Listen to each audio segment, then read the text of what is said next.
আওয়ামী লীগ হচ্ছে একটা আতঙ্কের নাম। তো শেখ হাসিনা যদি বাংলাদেশে ব্যাক করে এবং ওনার নেতা কর্মীরা তাতে যেভাবে একটা উজ্জীবিত হয়ে পথে নামবে বা ইয়ে করবে, এই পুলিশ আর এই ইয়ে দিয়ে আপনি তাকে সামাল দিতে পারবেন? আপনি তো মাইনাস আওয়ামী লীগই দেশ সামলাইতে পারতেছেন না, আইন শৃঙ্খলা সামলাইতে পারতেছেন না, কোনো কিছুই সামলাইতে পারতেছেন না। তো প্লাস আওয়ামী লীগ যখন মাঠে বিরোধী দল হিসেবে থাকবে, অবস্থা কি দাঁড়াবে আপনি একটু মানুষ পটে কল্পনা করেন তো। এর উপরে যদি শেখ হাসিনা বাংলাদেশে আসে, এইটা আমি এই বছরের শুরুতে বলছিলাম, সবচেয়ে বড় বেকায়দায় পড়বে হাসিনা এই সরকার। না পারবে তাকে ফাঁসি দিতে, ফাঁসি না দিলে অন্য যে রাজনৈতিক দলগুলো আছে তাদের কেউ কেউ এমন অবস্থা তৈরি করবে যে দেশে একটা অচল অবস্থা তৈরি হবে। না পারবে তাকে মানে কারাগারে নিতে, কারণ শেখ হাসিনা বাংলাদেশে পাড়া দেওয়া মাত্রই নেতা কর্মীদের মধ্যে যে একটা উদ্দীপনা তৈরি হবে, সেই উদ্দীপনা সামাল দেওয়ার মতো শক্তি সরকারের আছে কিনা সেটাও একটা প্রশ্ন। 21 আগস্ট হত্যাকাণ্ডটি এটি বাংলাদেশের রাজনীতির মোড় পরিবর্তন করা একটা ঘটনা আমি বলবো। 21 আগস্ট যদি বাংলাদেশে না ঘটতো, আমি জানি না বাংলাদেশের রাজনীতি যেটা 91-তে শুরু হয়েছিল, একটা মোটা দাগের গণতন্ত্রের রাজনীতি, যে 5 বছর এই দল ভোটে থাকবে, তারপরে বিরোধী দলে যাবে, আবার ভোটে আসবে, আবার যাবে, এই ধারাটা চালু থাকতো কিনা এই প্রশ্ন থাকে। সো 21 আগস্ট এটা এটা আসলে না, এই মুহূর্তে যখন আমি বলবো একদল আমাকে মাথায় তুলে নাচবে, আরেক দল আমাকে উচ্ছেদ ভাষায় গালাগালি করবে, দুটা কোনোটারই কিন্তু লজিক নাই।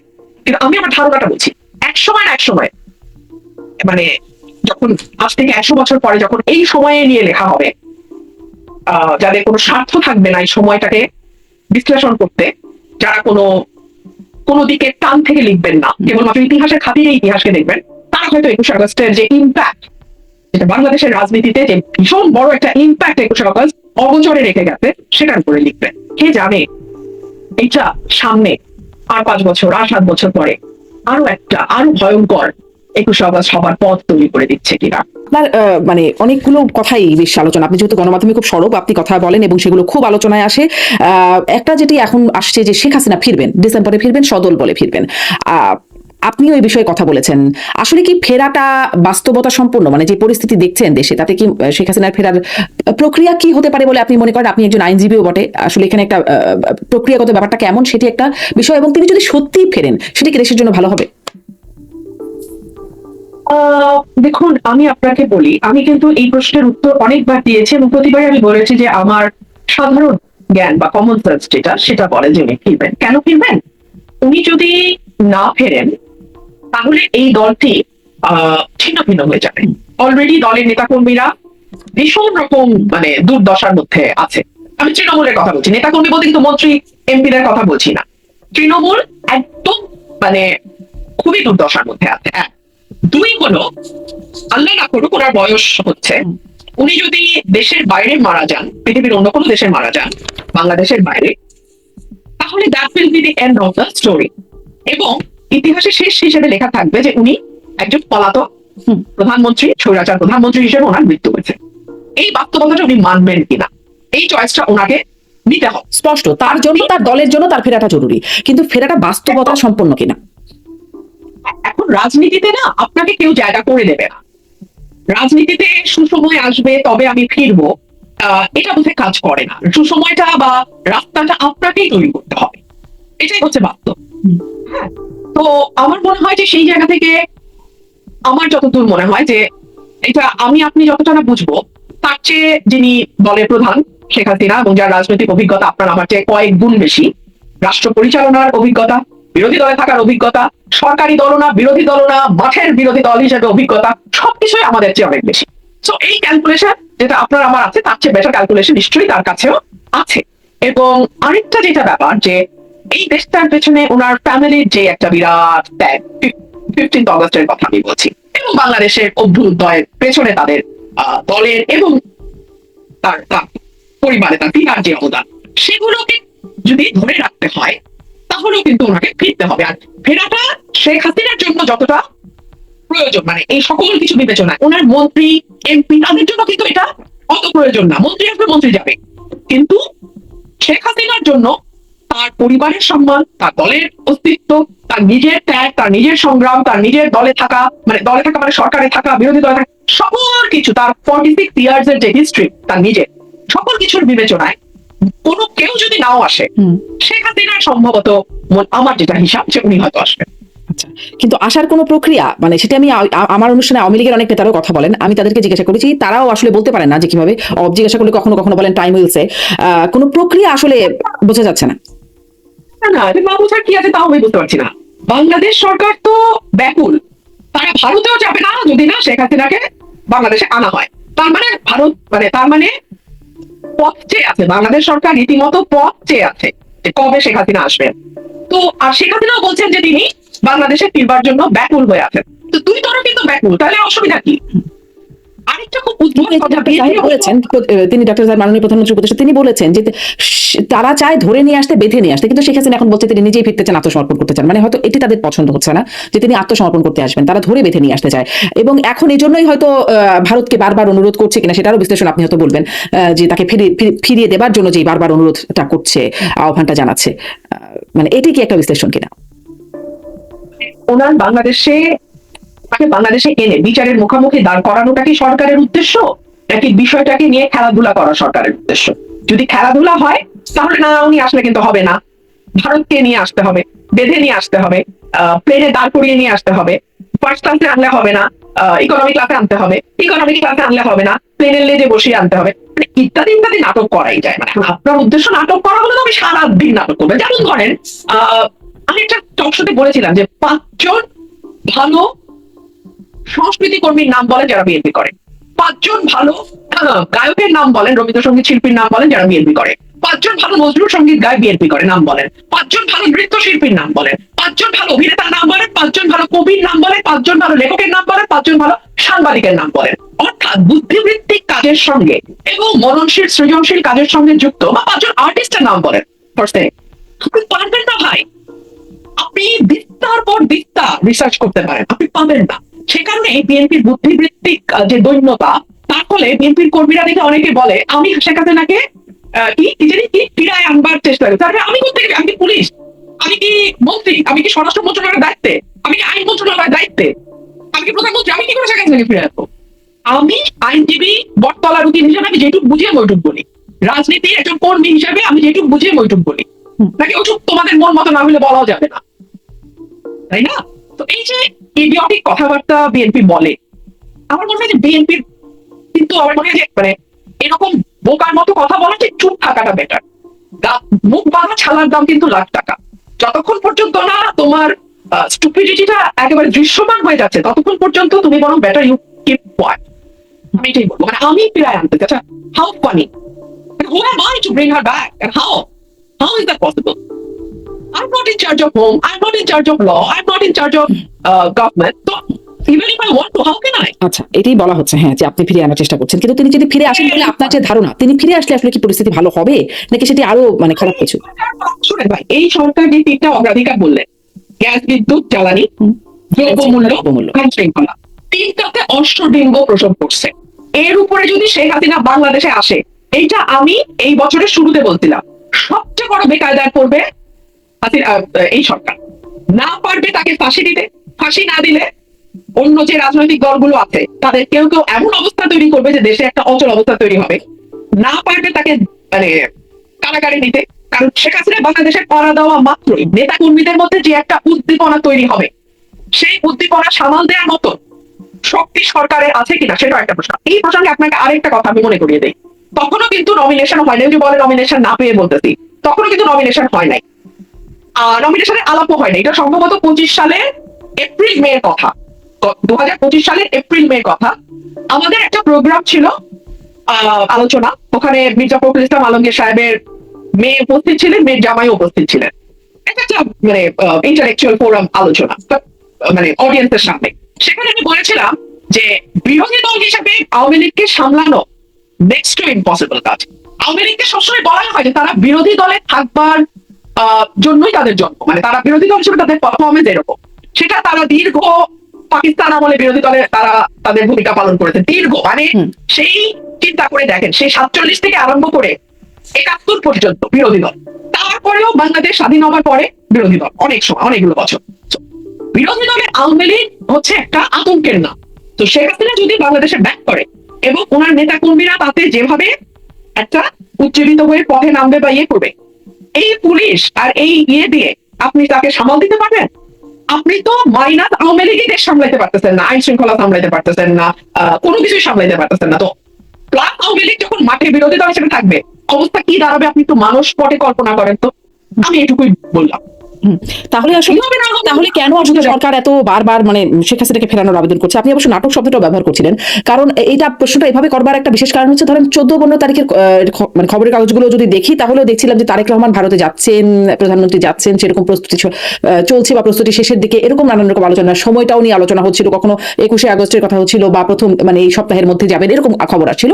তারপরে দেখা গেল যে এনসিপির নেতারা নাহিদ ইসলাম, আসিফ মাহমুদ, সজীব ভুইয়ার, তারা বেশ শক্ত ভাষায় বললেন তিনি যেতে পারবেন না, গেলে দেশের মানুষের সাথে গাদ্দারি হবে, এরকম কথা বললেন। এবং তারপরে দেখা গেল আসলে পররাষ্ট্র মন্ত্রণালয় থেকেও বলা হচ্ছে যে তারেক রহমান যাবেন, কিন্তু তার জন্য শর্ত হচ্ছে শেখ হাসিনাকে ফিরিয়ে দিতে হবে, মানে সহায়ক পরিস্থিতি হলে তিনি যাবেন, এরকম একটা কথা বলা হলো। আসলে তিনি ভারতে যাবেন, ভারতে যাওয়ার জন্য শর্ত কি আসলেই শেখ হাসিনা ফিরিয়ে দেওয়া? শেখ হাসিনাকে ফিরিয়ে দেওয়ার ব্যাপারে এত জোর তাহলে কেন দিচ্ছেন? আপনি যে বিশ্লেষণটা দিলেন সেটা তো তারাও জানেন, তারাও বোঝেন। এই বিষয়ে তারেক রহমান সাহেব আমার সাথে আলাপ করেন। তো ওনার মনের ভিতরে কি আছে এটা একমাত্র উনি জানবেন, ওনার কাছের ব্যক্তিরা জানবেন, আমি জানি না। আমি একজন অবজারভার হিসেবে আমি যা দেখি আমি আপনাকে তাই বললাম।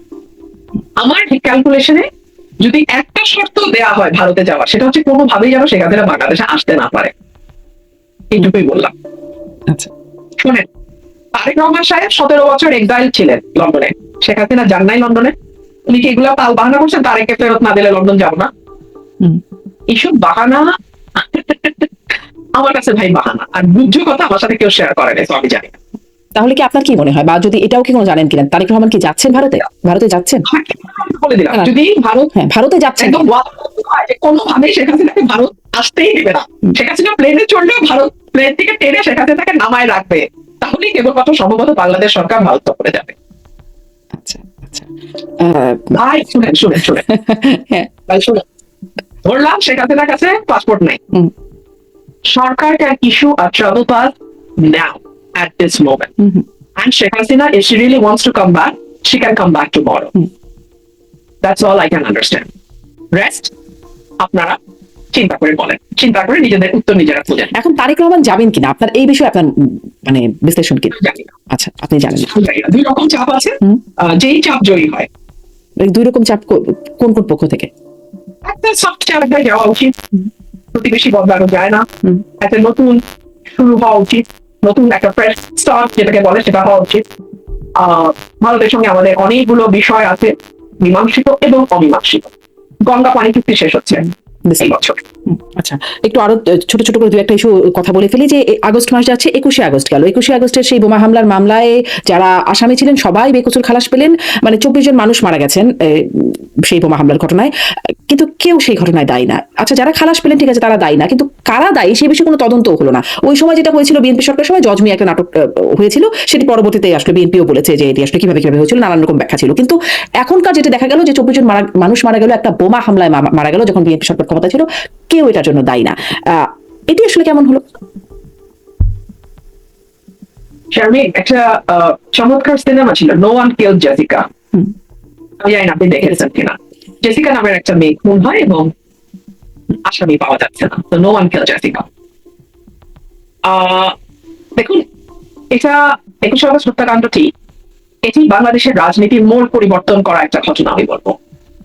21শে আগস্ট যদি বাংলাদেশে না ঘটতো, আমি জানি না বাংলাদেশের রাজনীতি যেটা 91-তে শুরু হয়েছিল, একটা মোটা দাগের গণতন্ত্রের রাজনীতি, যে 5 বছর এই দল ভোটে থাকবে, তারপরে বিরোধী দলে যাবে, আবার ভোটে আসবে, আবার যাবে, এই ধারাটা চালু থাকতো কিনা এই প্রশ্ন থাকে। বিকজ 21শে আগস্ট আওয়ামী লীগের মধ্যে এমন একটা ভীতি তৈরি করেছিল বলে আমার ধারণা, আমারও বুঝে আমার ধারণা, যে বিরোধী দলে গেলে তো নির্বংশ হবার সম্ভাবনা তৈরি হয় এই দেশে। সো কোনোভাবেই বিরোধী দলে যাওয়া যাবে না, সেটা আপনি তত্ত্বাবধায়ক বাতিল করে হোক, সেটা আপনি ব্যালট বাক্স ছিনতাই করে হোক, সেটা আপনি জাল ভোট দিয়ে হোক, whatever be the case, I cannot be in the opposition. তার অপোজিশনে গেলে নির্বংশ হয়ে যেতে হবে। সো 21শে আগস্ট এটা আসলে না, এই মুহূর্তে যখন আমি বলবো একদল আমাকে মাথায় তুলে নাচবে, আরেক দল আমাকে কুৎসিত ভাষায় গালাগালি করবে, দুটার কোনোটারই কিন্তু লজিক নাই।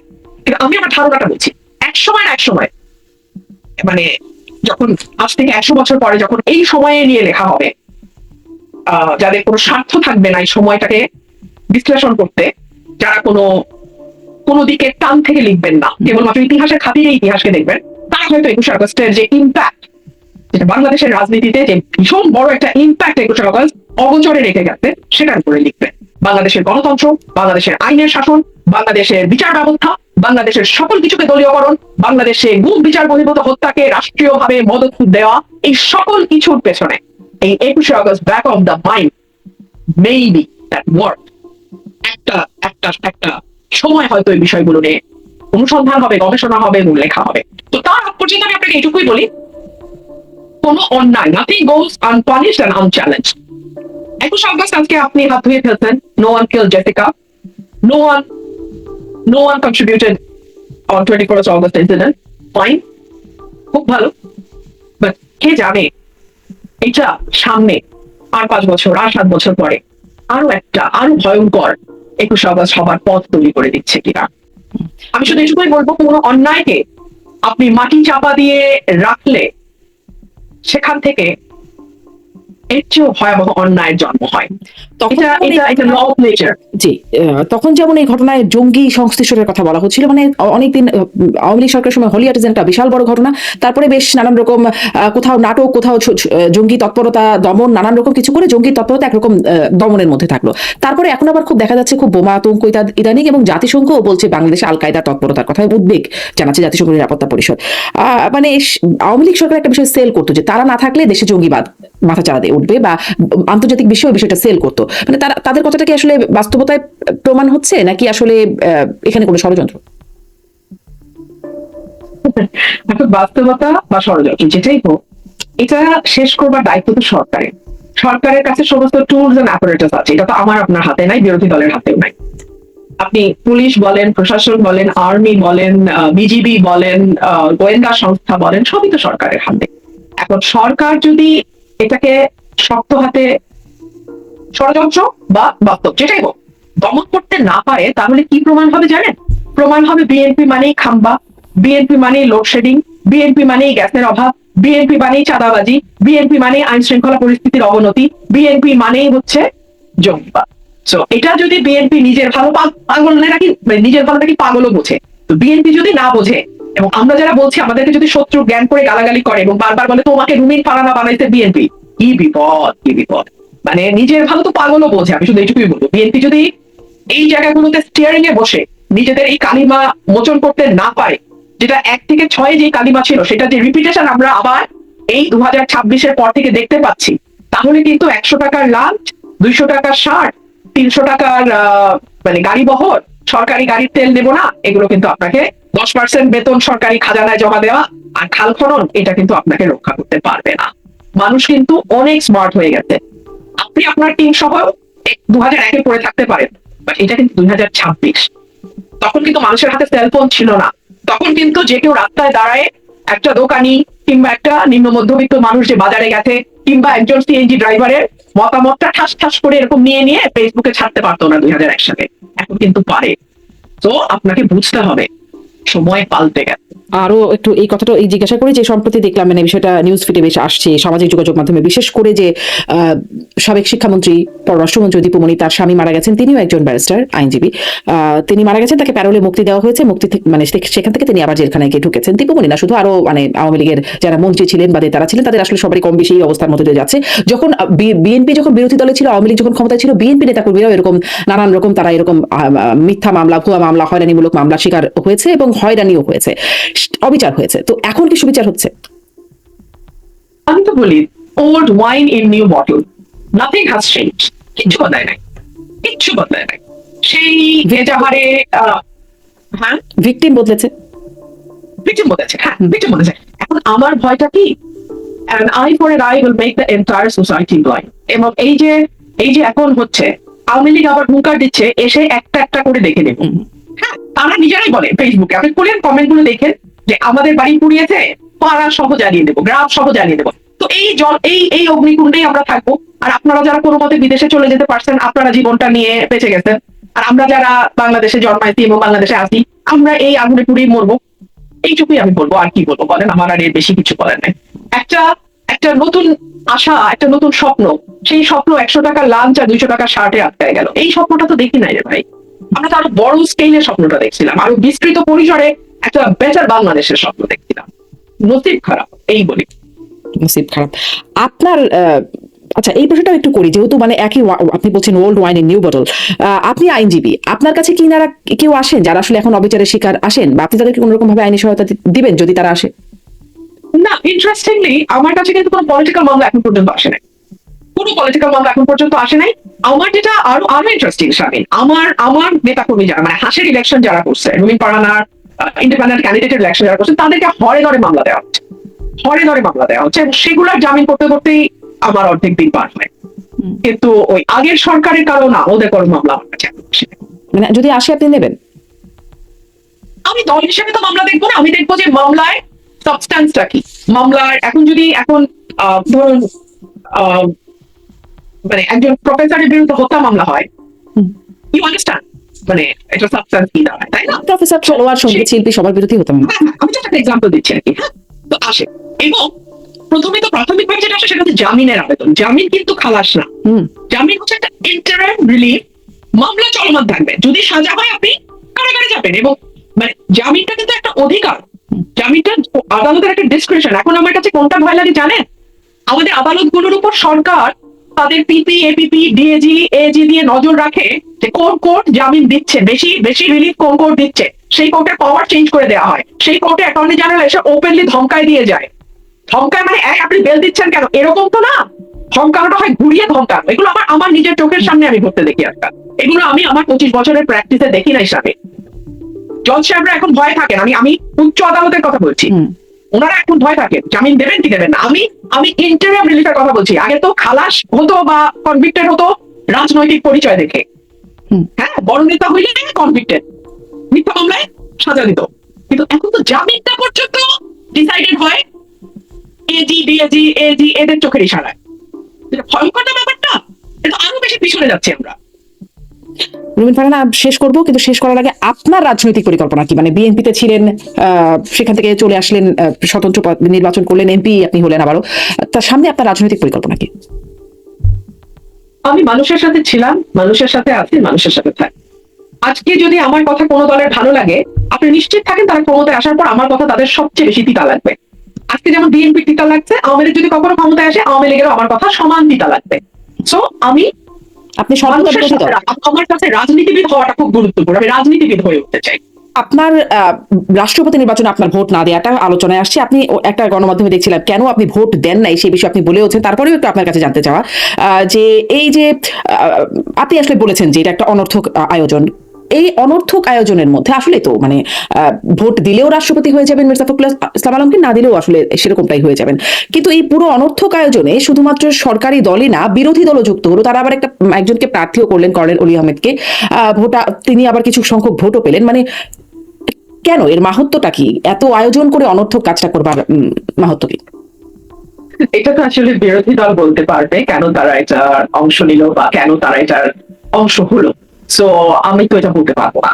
এক, দুই হচ্ছে যে দেখুন, আমার কাছে মনে হয়েছে যে নিঃসন্দেহে মির্জা ফখরুল ইসলাম আলমগীর বাংলাদেশের বেশিরভাগ মানুষের এবং আমার অত্যন্ত শ্রদ্ধার, অত্যন্ত সম্মানের একজন ব্যক্তি। কিন্তু আসলে গণতন্ত্র মানে হচ্ছে, যদি ভোট আপনি মিন করে থাকেন, সেখানে একটা অনিশ্চয়তা থাকতেই হবে। এবং সেই অনিশ্চয়তাটা যদি না থাকে, তাহলে এটাকে আমি ভোট না বলে তাদের আমি মনোনীত বলতে পারি, তাই না?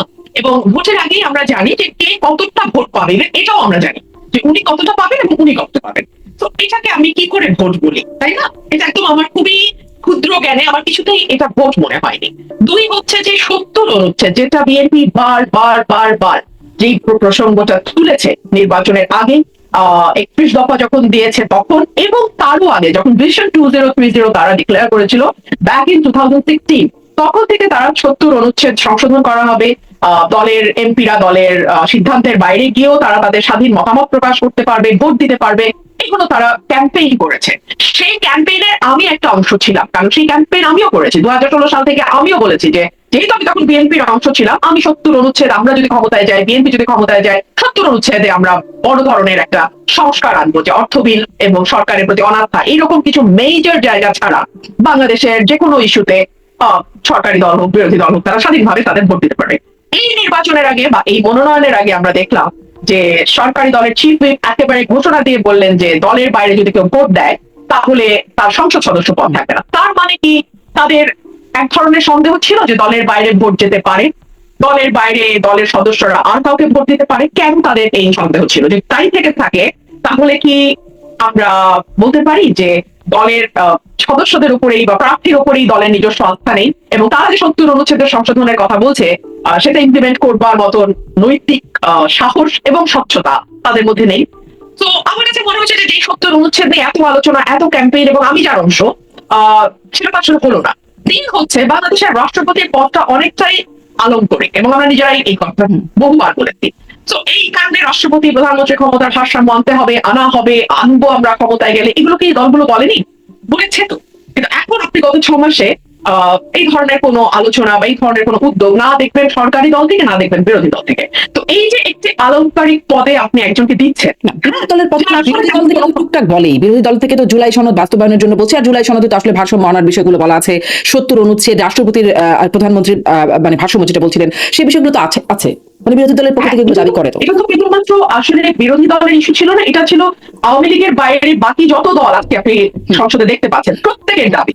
কিন্তু সেটা ইমপ্লিমেন্ট করবার জন্য যেই সদিচ্ছাটা বা সেটাকে ইমপ্লিমেন্ট করতে বাধ্য করবার জন্য যেই চাপটা, কোনটাই কিন্তু আমরা সেভাবে দেখছি না। হ্যাঁ, কিছু টুকটাক কথা বলা হচ্ছে, হ্যাঁ করা হবে, করতে হবে, এই পর্যন্তই। আপনি দেখেন এখন পর্যন্ত কিন্তু আমরা সেই প্রেশারটা বা সেই চাপটা বা সেই সদিচ্ছাটা সরকারের তরফে আমরা দেখি নাই। তো এটা যেহেতু একটি আলংকারিক পদ, হ্যাঁ অর্নামেন্টাল পজিশন, বাট একটা মানে head of the state, head of the মানে স্টেট রাষ্ট্রপতি, এটাকে আমরা একজন মানে যিনি সকল দল মতের কাছে গ্রহণযোগ্য, অরাজনৈতিক, নিরপেক্ষ একজন ব্যক্তি, হ্যাঁ গ্রহণযোগ্য বললে অনেকে আবার আমার সঙ্গে তর্ক তুলবেন, তবে কি উনি গ্রহণযোগ্য নন?